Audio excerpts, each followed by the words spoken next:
Gente, eu sei que vocês ficam afoitas, afobadas, assim, para me ouvir falar sobre temperamentos aqui em live. Vai acontecer, eu vou me organizar para isso.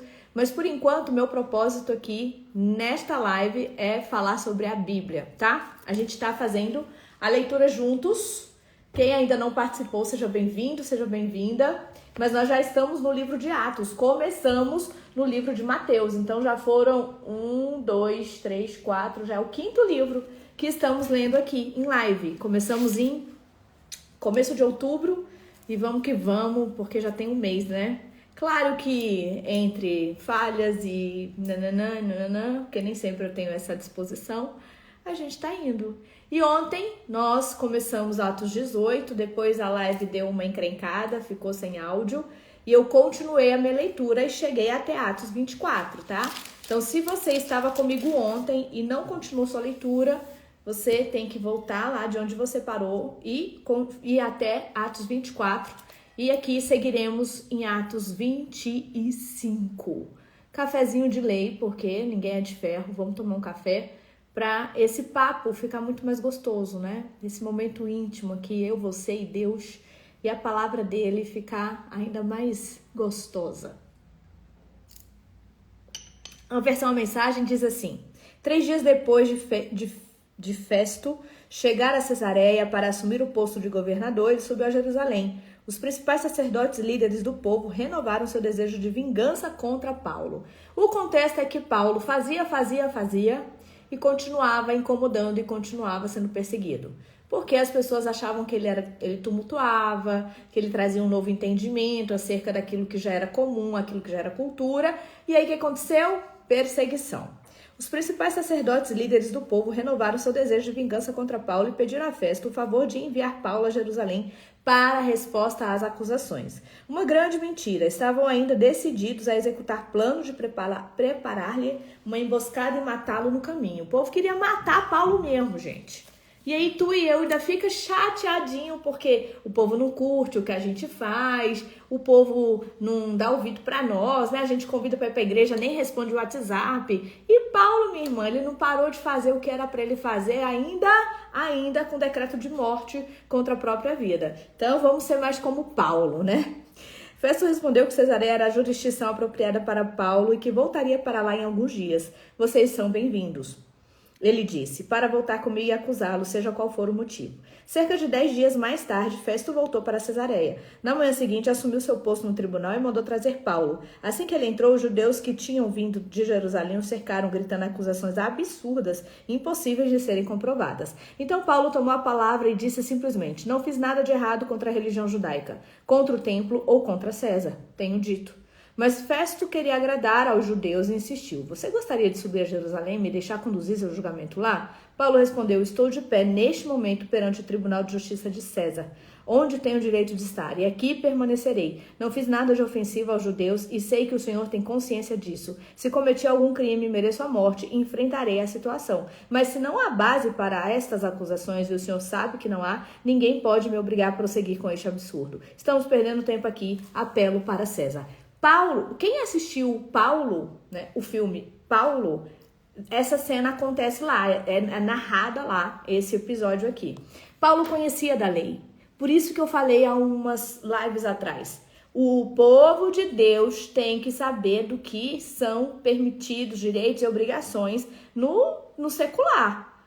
Não pode agir achando que Deus vai te dar salvação em tudo, minha irmã. Se tu cometer crime, tu vais pagar pelo teu crime. Paulo é a pessoa que nos prova isso o tempo inteiro, que o fato dele não ser ignorante acerca dos seus próprios direitos fazia com que as pessoas o respeitassem de uma maneira mais efetiva. Festo conversou rapidamente com seus conselheiros e deu seu veredito. Você apelou para César, então vai para César. Poucos dias depois, o rei Agripa e sua esposa, Berenice, visitaram Cesareia para cumprimentar Festo por sua nova função. Depois de vários dias, Festo apresentou o caso de Paulo ao rei. Tem um homem em minhas mãos, um prisioneiro deixado por Félix. Quando eu estava em Jerusalém, os principais sacerdotes e líderes do povo apresentaram várias acusações contra ele e queriam que eu o sentenciasse à morte. Deixei claro que esse não é o modo romano de fazer as coisas. Só porque um homem é acusado, não o condenamos. Em vez disso, damos ao acusado uma chance de encarar seus acusadores e defender-se das acusações. Então, quando eles vieram aqui, fui direto ao caso. Marquei o julgamento e pus o homem no banco dos réus.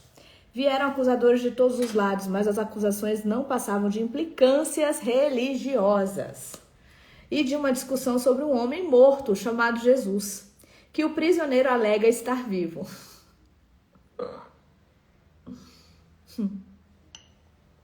Como eu sou recém-chegado e não entendo tudo que está envolvido em casos como esse, perguntei se ele queria ir para Jerusalém para ser julgado lá. Ele se recusou e exigiu uma audiência diante da vossa majestade em nosso tribunal mais importante. Então ordenei que ele voltasse a ficar sob custódia até que eu pudesse enviá-lo a César, em Roma. A Agripa disse: eu gostaria de ver este homem e ouvir a sua história. Festo concordou, tudo bem, a primeira coisa que faremos amanhã é trazê-lo, e o senhor poderá ouvi-lo. No dia seguinte, todo cidadão de Cesareia que se considerava alguém deu um jeito de ir ao auditório. Estavam ali também os militares mais graduados. Agripa e Berenice fizeram uma entrada em alto estilo e assumiram seus lugares.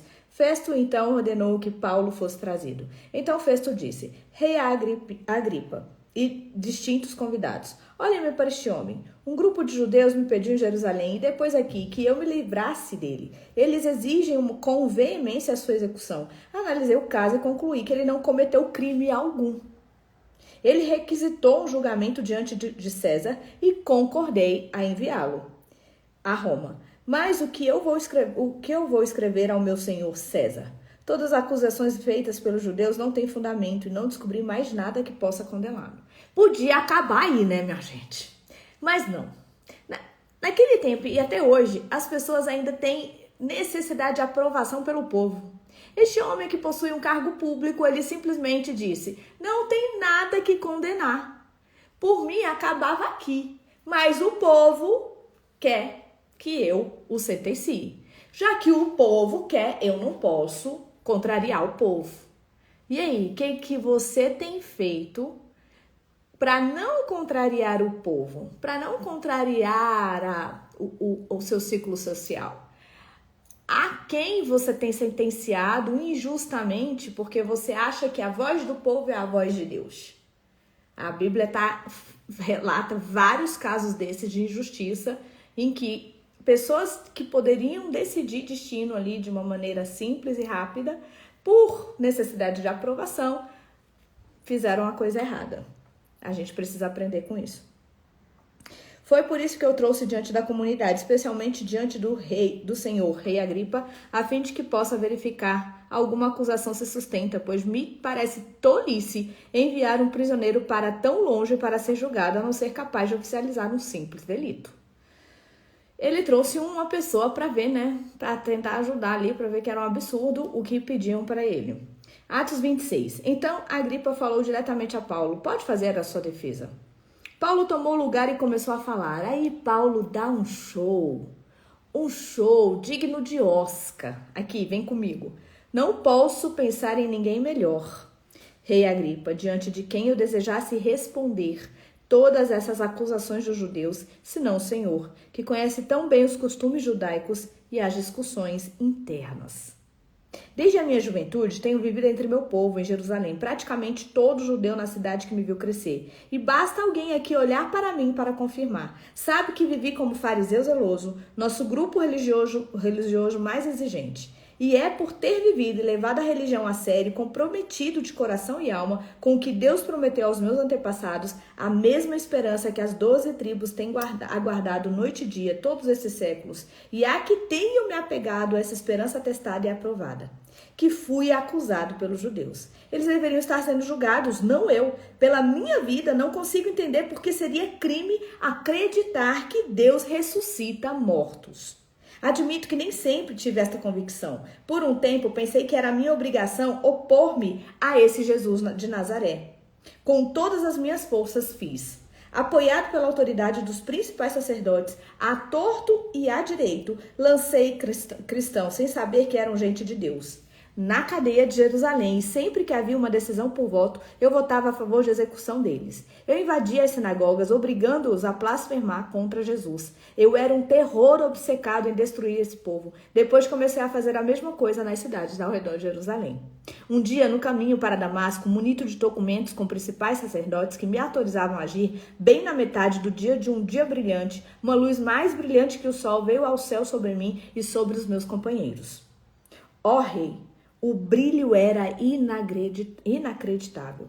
Todos nós caímos por terra. Então ouvi uma voz do hebraico: Saulo, Saulo, por que você está me perseguindo?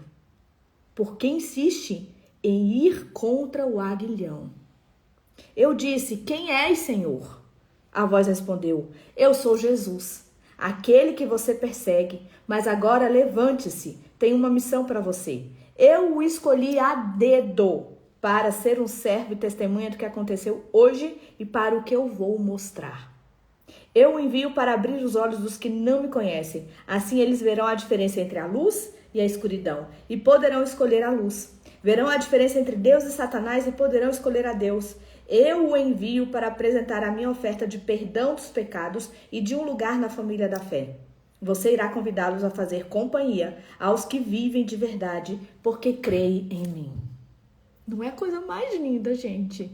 Como é que Jesus tem uma misericórdia a ponto de escolher a dedo aquele que o perseguia?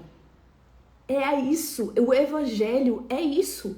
O evangelho é pegar aquela pessoa que aos olhos do mundo jamais teria uma chance e amar e escolher a dedo, dando um destino, dando um propósito, transformando de forma sobrenatural essa pessoa.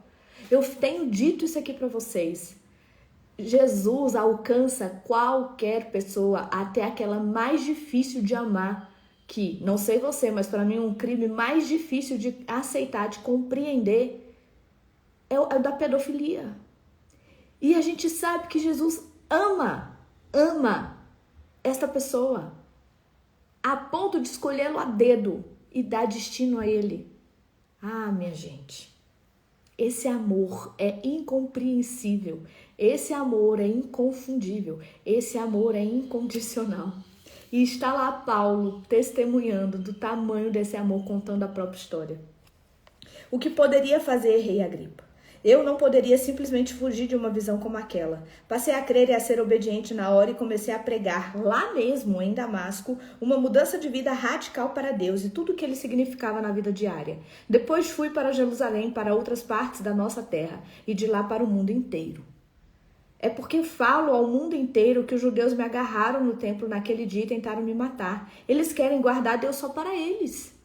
Mas Deus esteve ao meu lado como havia prometido, e digo agora que eu tenho dito a todos. Tudo que eu estou dizendo está de acordo com o que os profetas e Moisés disseram. Primeiro o Messias deveria morrer, em seguida iria ressuscitar. Ele seria o primeiro raio brilhante da luz matinal de Deus sobre as pessoas que estão perto e as que estão longe, tanto os que vivem na prática do mal, quanto os que têm temor de Deus. Sabe o que é muito esquisito? As pessoas leem a Bíblia, mas ainda tem gente que acha que é a placa da igreja que salva. Que tem igreja que todo mundo vai para o céu e tem outra igreja que todo mundo vai para o inferno. Se Paulo está claramente falando aqui, ó, Deus veio para todos, a luz brilhante alcança todos, todos. Festo, que se conteve, interrompeu o discurso com um grito: Paulo, você está louco? Você leu demais, passou o tempo divagando demais, volte para o mundo real. Para quem não crê, é incompreensível o que Paulo estava dizendo. Mas Paulo ficou firme. Com todo respeito, Vossa Excelência, não estou louco. Tenho plena consciência do que digo. O rei sabe do que estou falando. Estou certo de que nada do que eu disse parece loucura para ele. Ele sabe de tudo isso há muito tempo. O Senhor precisa entender que isso não foi feito às ocultas. O Senhor acredita nos profetas? Não acredita, rei? Não precisa responder, sei que acredita. Mas Agripa respondeu: um pouco mais e você vai fazer de mim um cristão. Paulo, ainda algemado, disse: é por isso que eu tenho orado, para que agora ou mais tarde, não apenas o Senhor, mas todos os que me ouvem aqui se tornem como eu, exceto, é claro, por essas algemas. Ou seja, vocês podem ser como eu, não prisioneiros, mas cristãos. O rei governador Berenice e seus conselheiros levantaram-se e foram para a sala ao lado discutir a respeito do que ouviram. Todos concordaram quanto à inocência de Paulo. Não há nada nesse homem que mereça a prisão, muito menos a morte. Agripa disse a Festo: ele poderia ser liberto agora mesmo se não tivesse requisitado uma audiência perante César. Paulo se encrencou, né, quando ele pediu audiência na corte de César. Essa coisa do colérico, né, gente? Essa coisa de quero justiça. Justiceiro que és, vai para a corte de César, porque assim pediu, né? 27. Assim que os preparativos para a nossa viagem à Itália ficaram prontos, Paulo e outros prisioneiros ficaram sob supervisão de um centurião chamado Júlio, membro de uma tropa de elite. Embarcamos no navio de Adramítio, que ia a Éfeso, e para os portos do Ocidente. Aristarco, macedônio de Tessalônica, foi conosco. No dia seguinte, fizemos uma escala em Sidom. Júlio tratou Paulo muito bem. Permitiu que ele desembarcasse e desfrutasse a hospitalidade dos amigos naquela cidade. De volta ao mar, navegamos para o norte sob a proteção da costa nordeste de Chipre, porque os ventos do oeste nos eram contrários. Então fomos ao longo da costa ocidental até o porto de Mirra. Ali o centurião encontrou um navio egípcio que ia para a Itália e nos transferiu. Enfrentamos mau tempo e descobrimos ser impossível manter o curso. Depois de muita dificuldade, finalmente chegamos à costa sul da Itália, Greta, e atracamos em bons portos. A essa altura, havíamos perdido bastante tempo, já era começo do outono, e dali em diante o clima seria tempestuoso, perigoso demais para a navegação. Paulo advertiu: a única coisa que consigo ver adiante é um desastre para a carga e para o navio, sem falar que nós mesmos se navegarmos agora. Mas aquele não era o melhor porto para passar o inverno. Fênix, poucas milhas adiante, era mais apropriado. O centurião não deu atenção ao conselho de Paulo e permitiu que o capitão do navio e o proprietário da carga o convencesse e tentar chegar ao porto seguinte. Com a chegada de um vento suave do sul, eles levantaram âncora, pensando que teriam uma navegação tranquila. Mas tão logo se viu um vento forte, perigoso vento nordeste.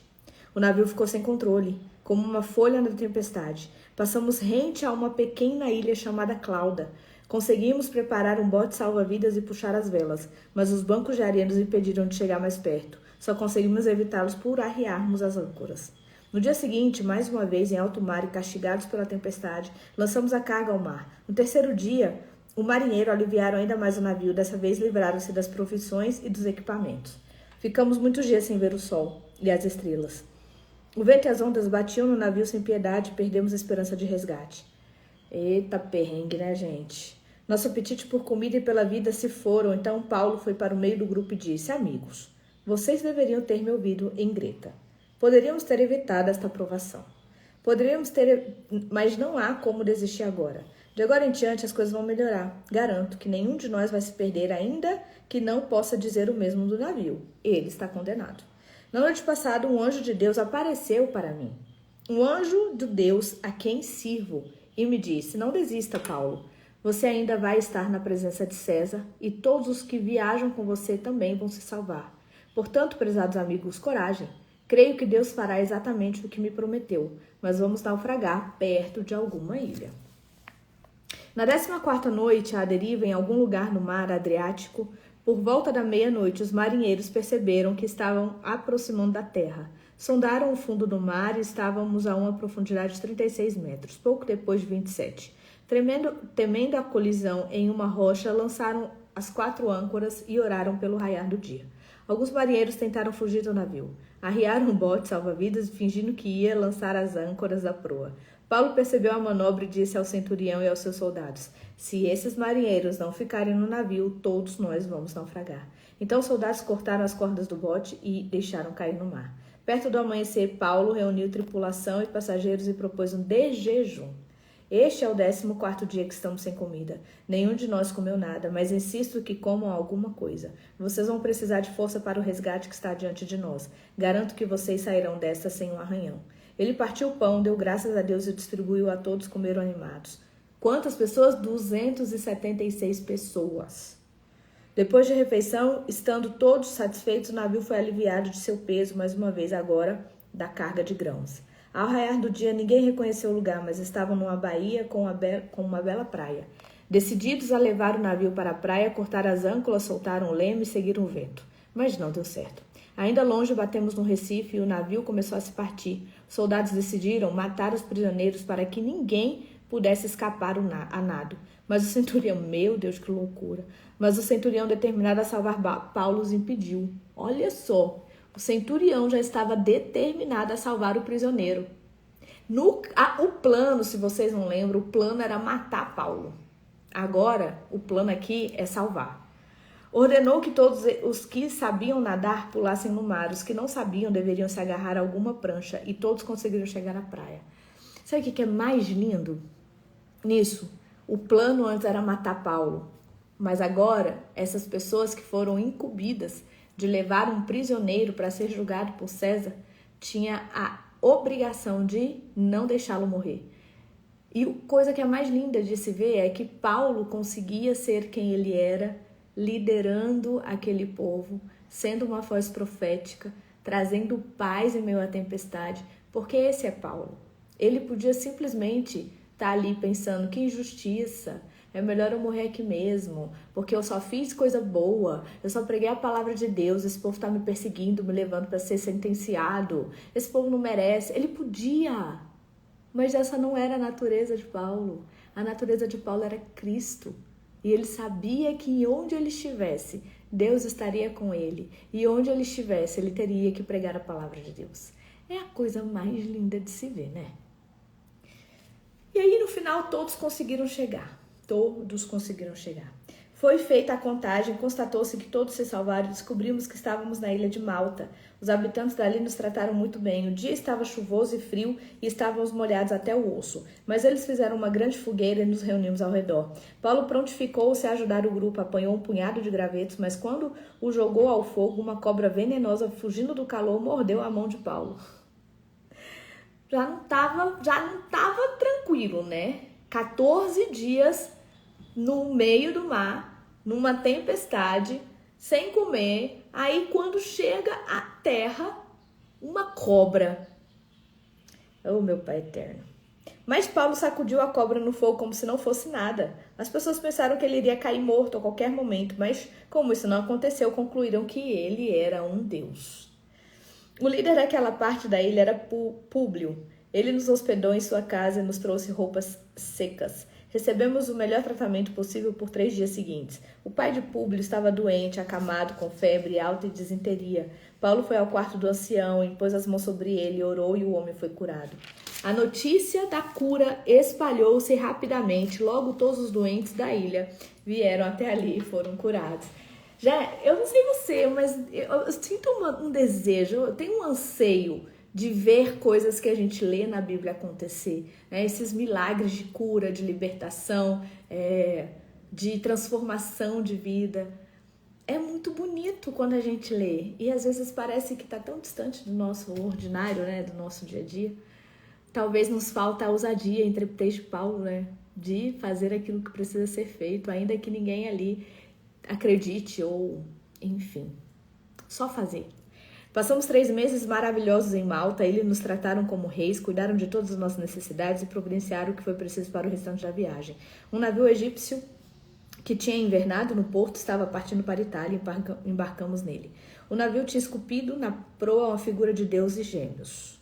Ficamos 3 dias em Siracusa e depois rumamos para a costa do Régio. 2 dias depois, com o vento sul, navegamos até a Baía de Nápoles. Encontramos alguns cristãos ali e ficamos com eles 1 semana. Chegamos a Roma. Nossos amigos ouviram que estávamos a caminho e vieram nos encontrar. Um grupo chegou de longe da praça de Ápio. Outro grupo nos encontrou em 3 vendas. Houve muita emoção, como se poderia esperar. Transbordante de louvor, Paulo nos liderou das orações de gratidão. Gratidão!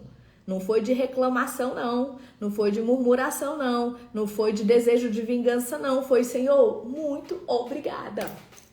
Glória a Deus.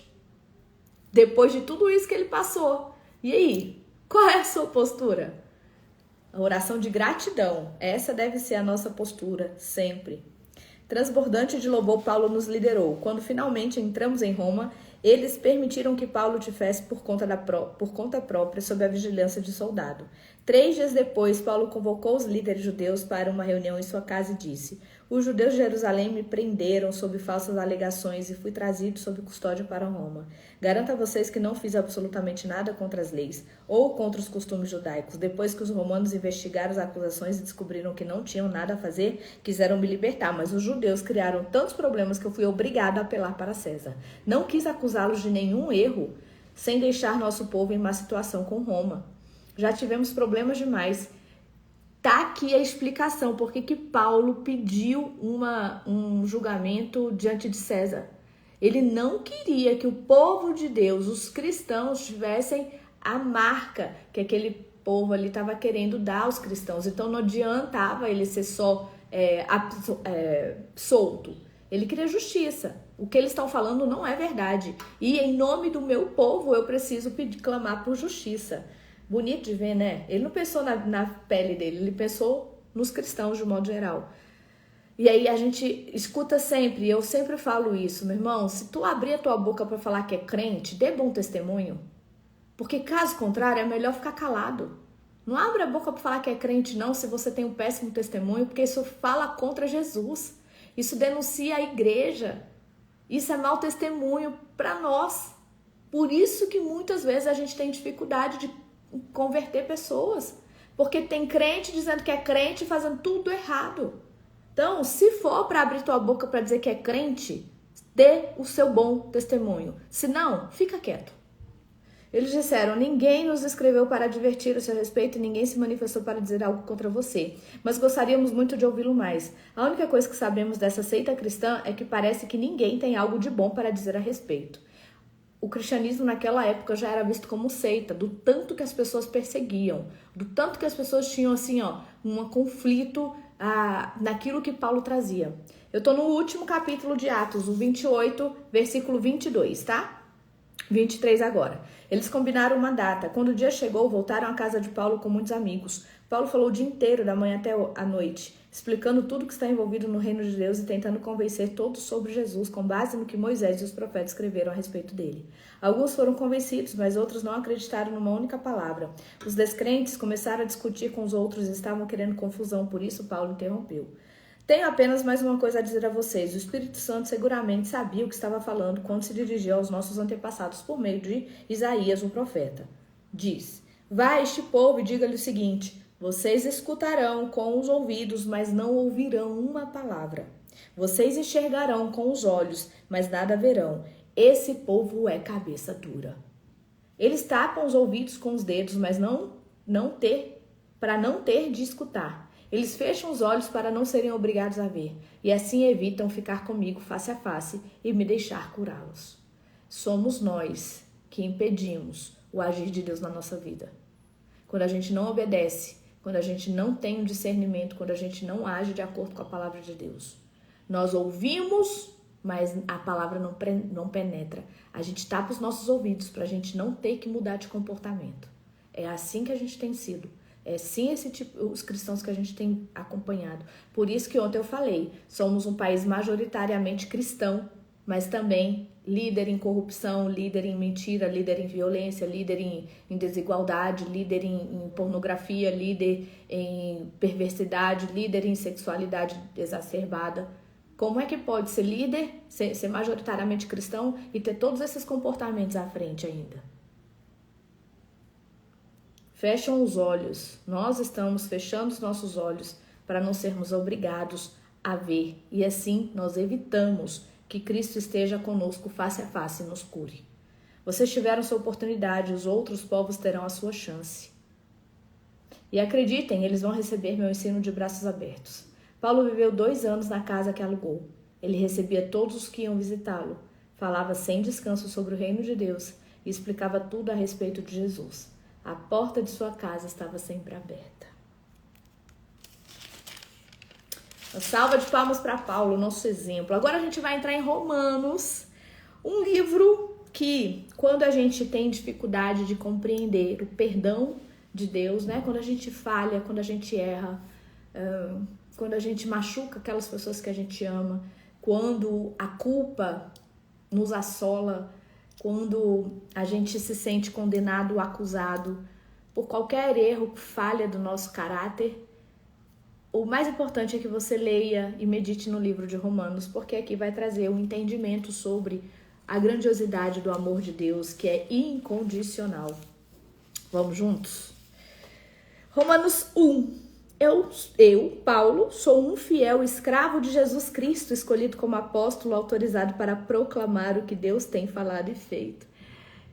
É como se a gente tivesse assim, ó, quem é você, Fernanda? E aí eu diria, eu, Fernanda, sou uma fiel escrava de Jesus Cristo. Quer título melhor? Eu sou a Fernanda, fiel escrava de Cristo. Ai, mas eu tenho livre-arbítrio. Depois que você aceita o senhorio de Cristo sobre a sua vida, você tem que entender que agora é Ele que comanda, né? E que as suas vontades íntimas já não importam, porque você é uma fiel escrava de Cristo. Se você ainda não se vê assim, tá na hora de fazer uma revisão de vidas. Põe aí no teu celular, tu tem coragem? Põe lá na tua bio, né? Na nossa biografia do Instagram, é tão bonita, filha do Deus vivo, filha do rei. Não é bonito? Tipo, põe lá isso aqui. Escrava, fiel escrava de Jesus. Mas não seja só uma frase.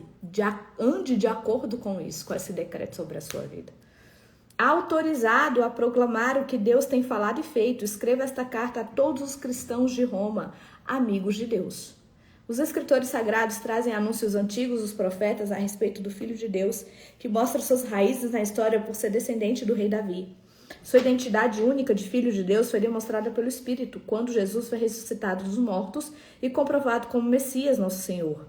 Por meio dele, recebemos a graça generosa de sua vida e a urgente tarefa de transmiti-la a outros para que a recebam quando decidirem pela confiança obediente a Jesus. É urgente. É urgente. A mensagem que você carrega como cristã, ela é urgente. Ela precisa chegar ao destinatário. A transmissão deve ser feita e a gente tem que agir com urgência. Vocês são quem são por causa dessa graça e do chamado de Jesus. Eu os saúdo agora pela graça generosa de Deus, nosso Pai, e do nosso Senhor Jesus Cristo, o Messias. Dou graças a Deus por meio de Jesus por todos vocês. Faço isso em primeiro lugar porque em toda parte recebo notícias da vida de fé que vocês têm. E toda vez que os ouço, dou graças a Deus. E Deus, a quem dedico a adoração e serviço, divulgando as boas notícias a respeito do seu Filho, a mensagem. Sabe que quando penso em vocês, em minhas orações, e isso acontece o tempo todo, expresso o desejo de que Ele prepare o caminho para que eu possa visitá-los. Quanto maior a demora, mais eu sofro. Quero muito estar aí para compartilhar o dom de Deus pessoalmente e vê-los crescer fortes diante dos meus olhos. Mas não pensem que farei isso sem querer nada em troca. Vocês têm tanto para me dar quanto eu a vocês. Combinado não sai caro, vamos alinhar as expectativas aí. Por favor, amigos, não entendam mal a minha dificuldade de visitá-los. Vocês não têm ideia de quantas vezes fiz planos de ir a Roma. Estou determinado a desfrutar pessoalmente a obra de Deus entre vocês, assim como em tantas outras cidades e comunidades não judaicas. Mas sempre alguma coisa atrapalha meus planos. De fato, todos, gente educada ou ignorante, sofisticada ou simples, mostram-me como dependo de todos e sou devedor a todos. Olha que humildade! Olha só a qualidade que Paulo nos mostra aqui. Ele sabe que ele não faz nada sozinho, que ele não é autossuficiente, que ele depende de todas as pessoas, dos que creem e dos que não creem, dos humildes e dos granfinos, das pessoas refinadas e das pessoas sofisticadas, ignorantes e simples. Nós precisamos uns dos outros. Nós precisamos uns dos outros. A plataforma não nos diferencia, pelo contrário. Nós somos iguais e cada um tem o poder de interferir, de influenciar, de fazer para o outro algo positivo. E a gente precisa agir desse jeito. Versão A Mensagem, Eugênia. Essa aqui, ó. É maravilhosa a linguagem. São notícias de orgulho de proclamar essa extraordinária mensagem que revela o magnífico plano de Deus de resgatar todos que confiam nele, começando pelos judeus, mas abrindo a porta para todos os outros povos. O modo de Deus tornar justo o ser humano se manifesta em atos de fé, confirmando o que as Escrituras dizem. Aquele que vive de modo justo diante de Deus, confiando nele, vive de verdade. Mas o furor divino é despertado pela falta de confiança do ser humano em Deus, pelos erros repetidos, pelas mentiras acumuladas e pela manipulação da verdade. Mas a verdade essencial sobre Deus é muito clara. Abram os olhos e poderão vê-la. Se analisarem com cuidado o que Deus criou, serão capazes de ver o que os olhos deles não enxergam, o poder eterno, por exemplo, e o mistério de ser divino. Portanto, ninguém tem desculpa. Veja o que aconteceu. A humanidade conhecia Deus perfeitamente, mas deixou de tratá-lo como Deus, recusando-se a adorá-lo. E foi reduzida a um tão terrível estado de insensatez e confusão que a vida humana perdeu sentido. Parece que ele está falando do tempo de hoje, não é, gente? Confusão, falta de sentido, falta de hierarquia, falta de reverência. Nós queremos nos igualar a Jesus. Nós queremos colocar o homem no mesmo patamar de Cristo. É isso aqui que Paulo está falando. Isso aqui foi escrito há mais de 2000 anos. Mas nós estamos ainda pela mesma sentença, pela mesma maldição. A autossuficiência do homem. A ignorância de achar que nós somos algo importante. A ignorância de achar que nós somos maior que qualquer outra coisa. Não, nós só somos escravos fiéis de Cristo. Nós só carregamos uma mensagem poderosa, que é o amor de Cristo. Mas a gente está perdido aqui. Trocaram a glória de Deus que sustenta o mundo por imagens baratas vendidas na feira. A humanidade se perdeu. Então, estou no 24, tá? Para quem está seguindo aí, Romanos 1, 24 e 25. Então Deus se pronunciou. Se é isso que vocês querem, é o que terão. Não demorou muito para que fossem viver um chiqueiro, enlameados, sujos por dentro e por fora. Tudo porque trocaram o Deus verdadeiro por um Deus falso e passaram a adorar o Deus que fizeram no lugar do Deus que o fez. O Deus a quem bendizemos e que nos abençoa, uma loucura total. Então aconteceu o pior, como se recusaram conhecer Deus, logo perderam a noção do que significa ser humano, porque nós só podemos conhecer o homem se estivermos conectados a Deus. A gente só consegue compreender quem você é na sua humanidade se você associar aquilo que o divino estava pensando quando te criou. É por isso que está essa confusão. A quantidade de transtorno, de ansiedade, de depressão, de pânico, déficit de atenção. Gente, isso aqui é fruto da nossa desconexão da divindade, daquele que nos criou. Eu tô falando sério. A religião é religar, nos ligar a algo sobrenatural, nos ligar a algo que é transcendente, nos ligar ao nosso destino, nossa origem. Como foi desconectado, não se pode, né? A religião foi endemonizada, a gente se perdeu. É como se a gente tivesse, estamos desconectados daquilo que nos dá destino. Falta sentido de vida, aumenta a ansiedade, depressão, pânico, déficit de atenção e aí todas as outras transtornos que a gente está ouvindo falar. Uma loucura total, como diz Paulo. Então aconteceu o pior, como se recusaram conhecer Deus, logo perderam a noção do que significa ser humano. Mulheres não sabiam mais ser mulheres. Homens não sabiam mais ser homens. Você está ouvindo? Mulheres não sabem mais qual é o papel delas. Nós não sabemos mais qual é a nossa função. A gente quer ser igual ao homem, ocupar o mesmo lugar, ter de tudo igual. O homem, por sua vez, perdeu também a sua direção. Não sabe mais ser homem, não sabe ser provedor, não sabe ser protetor, não sabe ser cuidadoso com a mulher. Porque a mulher quer ser a provedora, a protetora e quer ser autossuficiente.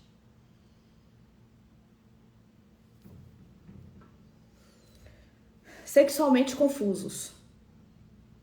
Abusaram um do outro e se degradaram. Mulheres com mulheres, homens com homens, pura libertinagem. Pois de modo algum isso pode ser amor. Ah, não, porque isso é amor. Paulo está dizendo, de modo algum isso pode ser amor. Ah, eu não concordo. É porque diante da palavra, a minha opinião não vale nada. Diante da palavra de Deus, ou eu escolho acreditar e viver de acordo com a palavra, ou eu tenho que fechar e queimar a Bíblia para mim, porque se não for assim, não vai. A sua opinião não vale de nada diante da palavra.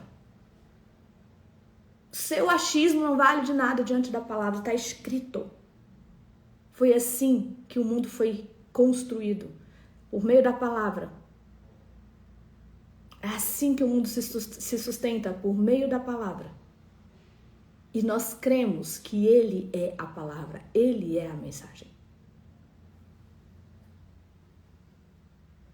Mas eles pagaram caro por isso, e como pagaram, são vazios de Deus e do amor divino, perversos, infelizes e sem amor humano, narcisismo, relacionamento tóxico,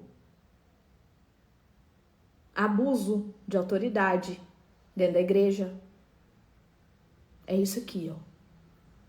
Desligou, desconectou. A religião foi demonizada. Nós estamos sem sentido. Loucura total. Uma vez que eles não se importaram em reconhecer Deus, Deus desistiu deles e os deixou por conta própria. A vida deles agora é uma confusão só, um mal que desce a ladeira abaixo. Eles tomam à força o que é alheio, são ambiciosos e caluniadores, cheios de inveja, violência, brigas e trapaças, fizeram da vida um inferno.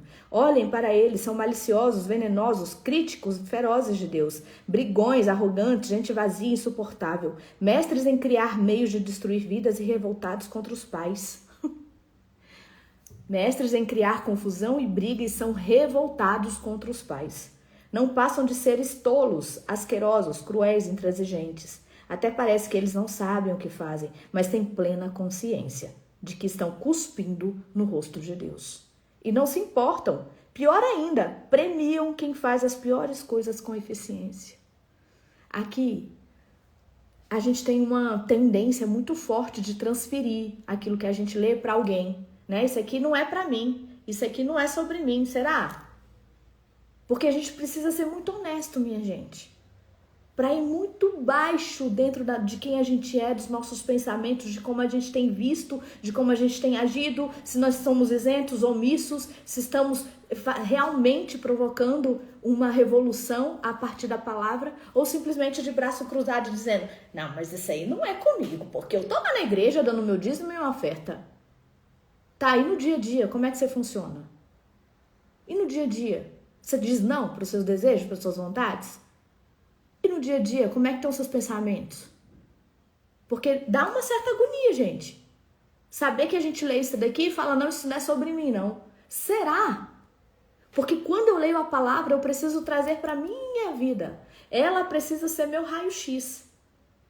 Só assim eu vou, de fato, ter amor pela busca da verdade. Essa verdade que me transforma, que me muda meu jeito de pensar, muda meu jeito de falar, muda meu jeito de olhar, muda meu jeito de agir e me reconhece como miserenta que sou. Eu jamais vou ler isso daqui e pensar, ai, como eu sou maravilhosa, porque aqui poderia ser eu escrevendo no lugar de Paulo. Pelo amor de Deus! Miserenta e perebenta, como Paulo diz, dos pecadores é o pior. Essa é a postura que a gente deve ter, porque somente assim a gente vai poder ser, de fato, fiel escravo de Cristo. No dia que você começar a se achar que você é melhor do que outra pessoa que está do seu lado, que você tem mais santidade do que alguém que está do seu lado, você está perdida. Estou falando sério. Aí, Romanos 2. A humanidade caiu no abismo cada vez mais fundo. Mas se você pensa que está em nível mais elevado de onde pode apontar o dedo para os outros, esqueça. E eu nem tinha lido, hein? Romanos 2.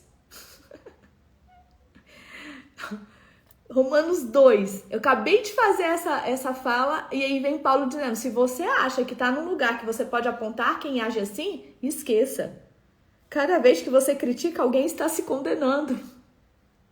Amadurecer o nosso destino, minha gente. Você é tão errado quanto quem você critica. Criticar os outros é uma forma bem conhecida de ignorar os próprios crimes e erros. Mas Deus não é enganado tão facilmente. Ele vê através da cortina de fumaça e responsabiliza pelo que você faz. Ou você acha que conseguiria distrair a atenção de Deus dos seus erros, apontando o dedo para o erro dos outros? Ou que, por ser um Deus tão bondoso, ele deixaria você livre? É melhor pensar direito, desde o princípio. Deus é bom, mas não é bobo. Por sua bondade, ele nos toma pela mão. Deus é bom, mas não é bobo. Nos conduz a uma mudança radical de vida. Não há como escapar, rejeitar Deus ou fugir dele é como jogar lenha na fogueira. Um dia o fogo intenso e alto, o julgamento justo e ardente de Deus irá queimar tudo. Não se engane, porque no fim todos terão o que merecem. Vida de verdade para quem age do lado de Deus e fogo para quem insiste em viver como bem entende, pela lei do menor esforço. Se você age contra a sua natureza, irá se destruir, não importa a sua origem, a sua criação ou a sua formação. Mas se você aceitar o jeito de Deus fazer as coisas, a recompensa será maravilhosa. Nesse caso, também não importa a origem ou a formação. Ser judeu não é garantia automática de aprovação. Deus não se orienta pelo que os outros dizem de você, ele tem seus critérios. Estão falando de você tal coisa. Ei, para Deus não importa o que dizem a seu respeito, ele sabe quem é você. Ele sabe, então não vem, porque eu preciso me justificar, não precisa. Ele sabe. É a versão a mensagem, gente. Ai, Jesus. Se você peca sem saber, Deus leva isso em consideração, mas se você peca de modo consciente, a história é outra. O mero ato de ouvir a lei de Deus é perda de tempo se você não faz o que ele manda. Ouvinte praticante, estou só ouvindo, tá perdendo seu tempo. Se um pagão que desconhece a lei de Deus consegue segui-la mais ou menos por instinto, ele confirma a verdade dela pela obediência. Comprova assim que a lei de Deus não é um elemento estranho, imposto de fora para dentro, mas algo que faz parte da própria constituição humana. Existe algo no interior do ser humano que ecoa o sim e o não de Deus. Eu tenho falado isso, inclusive nas palestras que eu faço sobre amadurecimento, eu tenho dito isto. O mundo, algumas filosofias, algumas abordagens psicológicas quer condenar o homem a ser mau, mas a verdade é que existe dentro de nós um desejo pelo bem, um desejo em ser bom como Jesus é bom, porque existe DNA de Deus em nós, foi Ele que soprou em nossas narinas. Então, por si só, existe algo em nós que nos impulsiona a querer fazer o certo, nos impulsiona em busca pelo bem. É isso que você precisa crer. Por isso eu acredito na transformação do homem. Por isso eu acredito que um homem que cometeu os piores pecados, os piores erros, os piores crimes, se ele tiver um encontro genuíno com Jesus, obviamente este homem pode vir a ser bom, agir pelo bem, agir bem. Eu acredito nisso. E eu costumo dizer isso no meu curso de formação. Se você é uma pessoa que quer desenvolver pessoas, mas tem dúvida se o ser humano pode ser transformado, você está no lugar errado. Vá-te embora. Você não foi convocada, você não tem uma vocação de desenvolver pessoas. Porque quem desenvolve pessoas precisa crer na transformação do outro, independente daquilo que ele fez. Porque nós temos o sim e o não de Deus, o certo e o errado está dentro de nós. A resposta deles ao sim e ao não de Deus será de conhecimento público no dia em que Deus tomar a decisão final a respeito de cada homem e mulher. A mensagem que proclamo por meio de Jesus leva em consideração todas as diferenças. Romanos 2,17, tá? Se você foi educado como judeu, não pense que pode descansar em sua religião, orgulhoso de estar por dentro da revelação de Deus, de experimentar as melhores bênçãos de Deus, de estar atualizado com as doutrinas. Aqui a gente pode dizer que é aquela pessoa que nasce em berço cristão. Não é porque você nasce em berço cristão que você pode se vangloriar disso. Tem um recado especial para você que está seguro disso, que conhece a palavra revelada de Deus e se sente em condições de levar a Deus a outros que estão em labirintos escuros e emoções confusas. Você está guiando os outros, mas quem está guiando você? Falo sério, enquanto você prega, não roube. Você rouba? Afinal, quem iria suspeitar de você?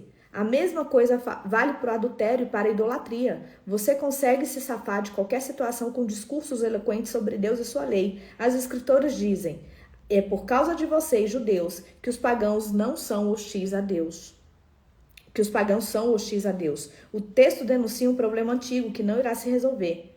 A circuncisão, o ritual do corpo que marca você como judeu, só terá importância se sua vida estiver de acordo com a lei de Deus. Se não estiver, é pior que não ser circundado.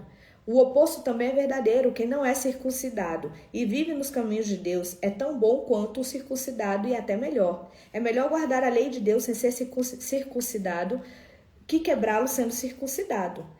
Entenda isto, não é o corte feito por uma faca que torna você judeu. Você se torna judeu pelo que você é. A marca de Deus no coração, não a da faca na pele, é que faz você um judeu. E a identificação vem de Deus, não de críticos legalistas. Romanos 3. Mas se é assim, que diferença faz ser judeu ou não? Ser ensinado nos caminhos de Deus ou não? Na verdade, faz muita diferença, mas não como muitos pensam. Para começar, lembre-se de que os judeus foram incumbidos de escrever e transmitir a revelação de Deus às Escrituras Sagradas. E como fica a situação dos judeus que abandonaram a sua posição? Deus não os abandonou. Você pensa que a sua falta de fé cancela a fidelidade de Deus? De jeito nenhum. Contem com isto. Deus mantém a sua palavra, ainda que o mundo inteiro minta descaradamente. As Escrituras dizem o mesmo. Suas palavras permanecem fiéis e verdadeiras. A rejeição não intimidará Deus. Mas se nossa maneira errada de agir apenas realça e confirma o caráter fiel de Deus, não deveríamos ser elogiados por isso? Se nossas mentiras nem sequer deixam marcas em suas verdades, Deus não cometeria um erro em nos porem contra a parede e nos condenar pelo que dissemos? É uma pergunta natural, mas a resposta é não. Um não bem enfático. Como as coisas seriam corrigidas se Deus não agisse para corrigi-las? É maldade afirmar: se minhas mentiras servem para mostrar a verdade de Deus de maneira mais gloriosa, como posso ser condenado? Estou fazendo um favor para Deus. Alguns, na verdade, tentam pôr essas palavras em nossa boca, alegando que saímos por aí anunciando. Quanto mais mal fazemos, mais bem Deus faz. Então, continuemos assim. É pura calúnia, eu estou certo de que vocês concordam conosco. Romanos 3, 9. Se é assim, aonde isso nos levará? Será que nós judeus estamos em situação melhor que os outros? Na verdade, não. Basicamente, todos nós judeus e não judeus começamos em condições idênticas. Todos nós começamos como pecadores. As Escrituras não deixam dúvida sobre isso. Não há ninguém vivendo como deve, nenhum sequer, ninguém entende, ninguém presta atenção em Deus. Todos eles erraram o caminho, todos estão vagueando sem rumo. Ninguém está vivendo da maneira correta e não creio que há quem o siga. A garganta deles é um túmulo aberto e a língua escorregadia para enganar. Cada palavra que pronunciam está impregnada de veneno. Eles abrem a boca e empesteiam o ar. São eternos concorrentes ao prêmio do pecador do ano e emporcalham a terra com sofrimento e ruína. Não fazem a menor ideia do que seja viver em comunidade. Eles passam por Deus e o ignoram. Está claro que esse texto não representa o que Deus diz a respeito dos outros, mas o que diz sobre nós, a quem as Escrituras foram primeiramente endereçadas. Está claro também que somos todos nós pecadores, cada um de nós. Estamos no mesmo barco furado com todos os outros. Nosso envolvimento com a revelação de Deus não nos deixa de bem com Ele. Isso só faz realçar nossa cumplicidade com o pecado de todos os outros. Mas agora há algo novo no horizonte. Agora vem o que é a redenção, a luz sobre a nossa vida, pela bondade e misericórdia de Deus, né, minha gente? Aconteceu que Moisés e os profetas anunciaram por tanto tempo. Deus resolveu agir para acertar as coisas sobre as quais lemos na Escritura por meio do que Jesus fez por nós. E não apenas por nós, mas por todos os que creem nele, pois nisso não há diferença entre nós e eles. Uma vez que nós e eles reunimos esse longo e lamentável registro como pecadores e provamos que somos incapazes de viver a vida gloriosa que Deus deseja para o ser humano, Deus resolveu fazer isso por nós. Por pura graça generosa, Ele decidiu acertar nossa situação com Ele, um presente do céu. Ele nos retirou da confusão em que estávamos e nos restaurou para fazer de nós o que Ele sempre quis que fôssemos. E Ele o fez por meio de Jesus. Deus sacrificou Jesus no altar do mundo para purificar o mundo do pecado. A fé nele nos deixa limpos. Deus decidiu, sob o olhar de todos, deixar o mundo numa situação aceitável diante dele, em meio ao sacrifício de Jesus, finalmente cuidando dos pecados que ele havia suportado com tanta tolerância. Isso não só está claro, mas acontece agora. A história é atual. Deus consertou a situação e também agora permite que vivamos em justiça. Portanto, você fica a orgulho judeu com seus supostos direitos? anulado? Sim, anulado. O que aprendemos é o seguinte: Deus não reage ao que nós fazemos. Nós é que reagimos ao que Deus faz. Finalmente conseguimos entender. Nossa vida se acerta com Deus e com os demais quando deixamos acertar a situação, não quando tentamos fazer tudo sozinhos com orgulho e ansiedade. E como fico orgulhosa a alegação judaica de termos o monopólio de Deus? Anulada também. Deus é o Deus do judeu e de quem não é judeu. Como poderia ser diferente se há apenas um Deus? Deus resolve a situação de todos que aceitam o que ele fez e disso participam tanto os que seguem nosso sistema religioso quanto os que nunca ouviram falar da nossa religião.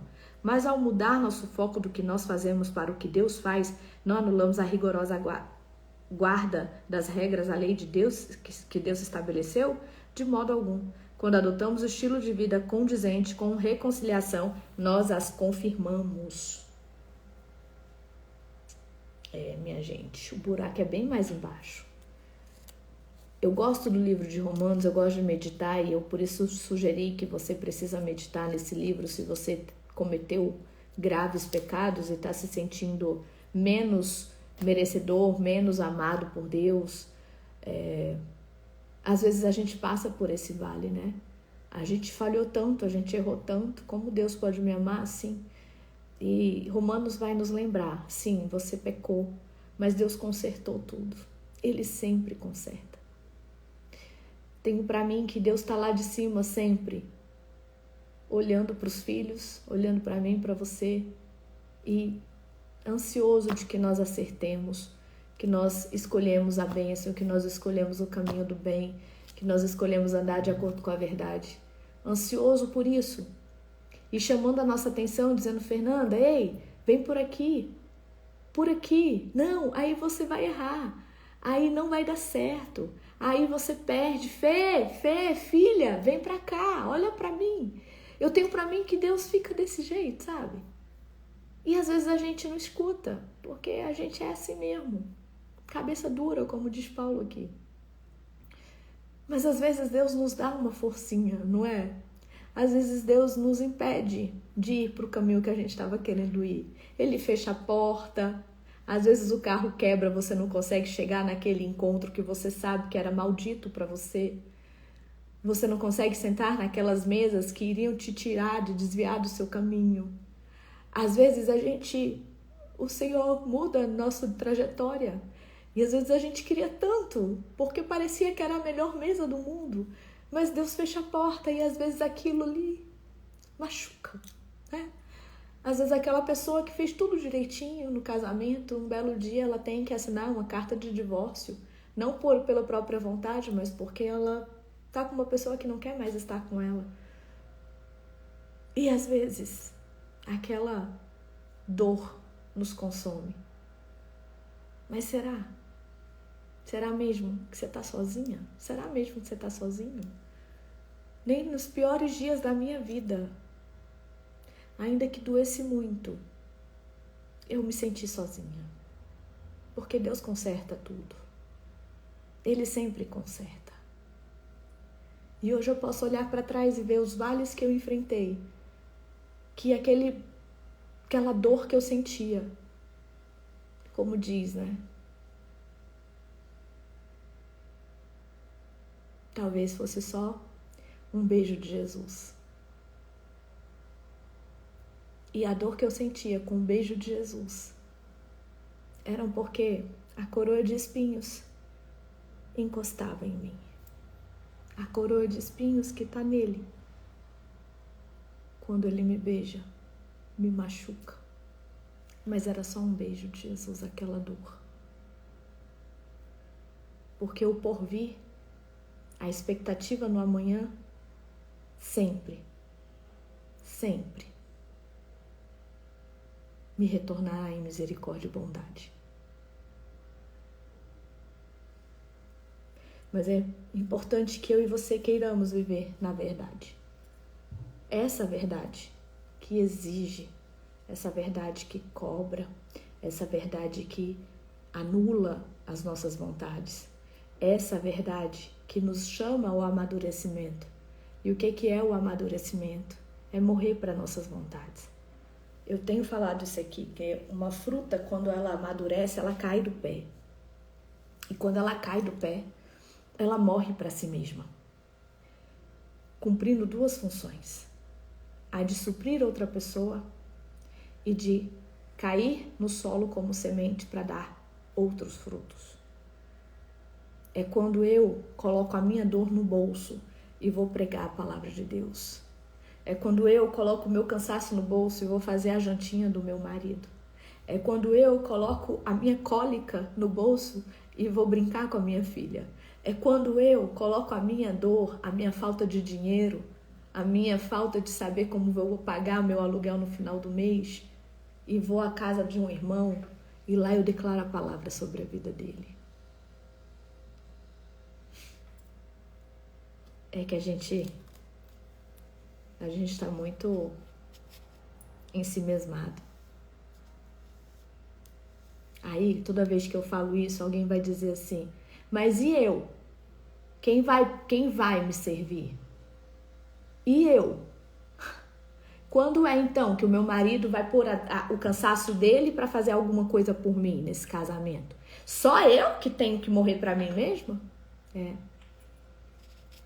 Jesus já morreu por você. Ninguém te deve nada. O preço já foi pago. Amadurecer é o nosso destino. Não tem outro caminho. Para que a gente viva isso aqui, essa confiança, nossa fé em Deus. Sabendo que Ele sempre conserta. Sabendo que às vezes essa dor é Deus te poupando de um sofrimento maior. Permitindo que Ele te beije, ainda que o espinho da coroa dele te machuque. Amém? Let's bora! Já me prolonguei por demais por aqui. Amanhã estarei na turma de formação MFB. É outro lugar, assim, é outro projeto de Deus que me fascina. O desejo do amor, do tamanho do amor de Deus por ver outras pessoas vivendo aquilo que elas foram convocadas a viver. E que bom que eu estarei lá amanhã cumprindo mais uma vez o meu propósito, fazendo aquilo que Ele me chamou para fazer. E eu quero me despedir de você, que em nome de Jesus o Senhor te encontre, tenha te encontrado nessas palavras, tenha te confrontado nas suas misérias, porque as minhas estão bem mexidas por cá. E que a bondade dele seja sempre um bálsamo nas nossas vidas. Quem quer continuar lendo, se joga aí em Romanos. Terminamos aqui em Romanos 3. Amanhã voltamos em Romanos 4. Não voltaremos no sábado e domingo, porque eu estarei em formação, em curso, então não vou ter esse tempo disponível. Mas na segunda-feira voltamos com muita alegria, continuando aí essa leitura. Você não vai deixar de ler a Bíblia no sábado e no domingo, porque nós não estaremos em live, hein? Em nome de Jesus. É para além da Fernanda, é você e Deus, é você e o seu pai, é você e aquele que te comissionou. Então você vai abrir tua Bíblia, vai fazer tua leitura e a gente volta na carta de Romanos em algum versículo aí que eu consegui chegar nesse período aí. Não dá para salvar, gente. Eu falei que eu não ia salvar essas lives, mas eu vou colocar no YouTube, tá? Eu faço uma série lá, Bíblia na Live, e lá vocês vão poder assistir, reassistir e compartilhar com quem quiser. Não temos um horário fixo, porque exatamente isso, no tempinho que eu tenho aqui, eu abro a live e a gente faz a leitura juntos. E o importante é que você tenha o desejo, a fome de ler a palavra, entender o que está sendo dito, que você desconfie de tudo aquilo que eu falo aqui, porque o que passar do que está escrito é minha opinião e a minha opinião pouco importa, tá bom? Queira você construir o seu senso crítico, as suas opiniões, as suas experiências em Deus. E sobre a live, sobre temperamentos, amadurecimento, tudo aquilo que a gente conversa aqui, fiquem tranquilos que esse momento vai chegar, tá? Deixa eu só me organizar com várias coisas que estão acontecendo e a gente volta para dar mais tempo sobre isso aqui. Love you. Fiquem com Deus.